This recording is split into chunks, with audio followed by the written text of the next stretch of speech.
भारतीय सेना विश्व की तीसरी सबसे बड़ी सेना है और पिछले कुछ वर्षों से इसमें हो रहे आधुनिकीकरण की वजह से ये विश्व की प्रमुख शक्ति बनती जा रही है। करियर के हिसाब से इंडियन आर्मी एक बहुत ही अच्छा ऑप्शन है, इसमें कोई दो राय नहीं है। साथ ही भारतीय सेना में काम करना बड़े गर्व की बात होती है, क्योंकि यह अपनी मातृभूमि की सेवा करने का एक सुनहरा मौका होता है। भारतीय सेना को ज्वाइन करने के दो तरीके हैं। पहला 10वीं और 12वीं के बाद GD एंट्री या फिर NDA द्वारा अफसर एंट्री। दोस्तों, आज हम यहाँ पर आपको बताने जा रहे हैं कि इंडियन आर्मी के GD एंट्री जवान को हर महीने कितनी तनख्वाह मिलती है। भारतीय सेना में भर्ती होने वाले हर व्यक्ति को पहले एक निर्धारित ट्रेनिंग से गुजरना पड़ता है। ट्रेनिंग के दौरान कैडेट को एक बेसिक स्टिपेंड दिया जाता है, जो कि 12,000 रूपए से लेकर 15,000 रूपए के बीच हो सकता है। सीपॉय रैंक। सीपॉय भारतीय सेना में प्रारंभिक रैंक है, जो कि एक जवान को आर्मी ट्रेनिंग के बाद दिया जाता है, लेकिन एक सीपॉय को भी मासिक वेतन के रूप में अच्छी रकम मिलती है। सीपॉय सेना का प्राथमिक लड़ाई बल है। हमारा देश ऊर्जावान युवाओं से भरा है, जो हर साल भारतीय सेना में खुली रैलियों द्वारा एक सिपाही के रूप में भर्ती किए जाते हैं। भारतीय सेना के एक सीपॉय की बेसिक सैलरी 5,200 रूपए से लेकर 20,200 रूपए होती है। इसके अलावा एक सीपॉय को ग्रेड पे के रूप में लगभग 1,800 रूपए और फिर सैन्य सेवा पे के रूप में 2,000 रूपए प्रति माह दिया जाता है। इस तरह भारतीय सेना के एक सीपॉय को प्रति माह लगभग 25,000 रूपए तक तनख्वाह के रूप में मिलते हैं।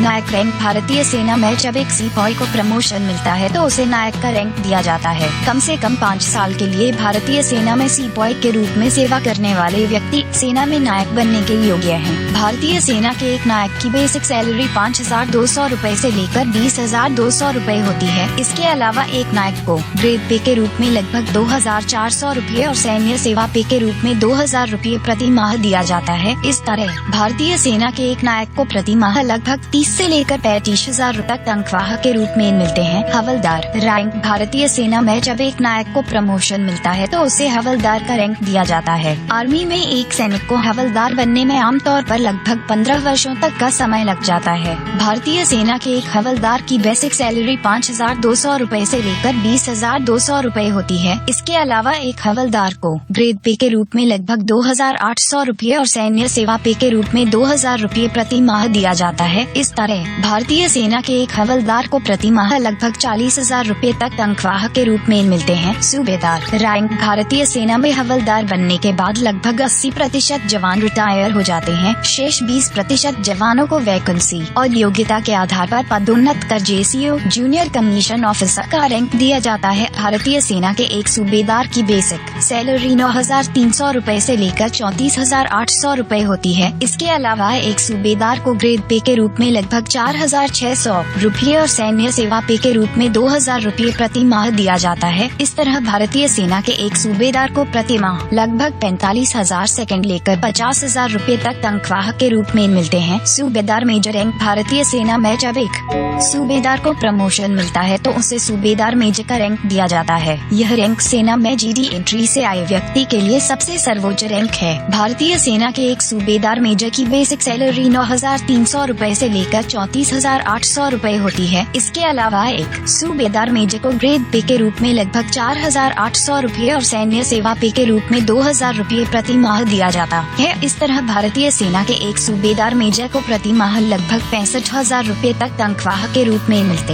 हैं। सेना ग्रेड पे और बेहद आकर्षक सैलरी के अलावा भारतीय सेना के अधिकारियों को और भी बहुत सारी फैसिलिटीज मिलती हैं, जैसे कि अपने और अपने परिवार के लिए फ्री मेडिकल, सेफ कैंटीन की फैसिलिटीज, फ्री का राशन, मेज, क्लब और sports facilities, based government accommodation, pension, सिर्फ 60 दिन पेड एनुअल लीव, 20 दिन पेड कैजुअल लीव वगैरह। दोस्तों, जो अगर आपको हमारा ये वीडियो पसंद आया हो तो प्लीज इस चैनल को सब्सक्राइब कीजिए, ताकि हम हर रोज आप तक ऐसे ही रोचक वीडियोस फ्री मिला सके। आपका बहुत बहुत शुक्रिया। फिर मिलते हैं एक नई वीडियो के साथ। तब तक के लिए अलविदा दोस्तों।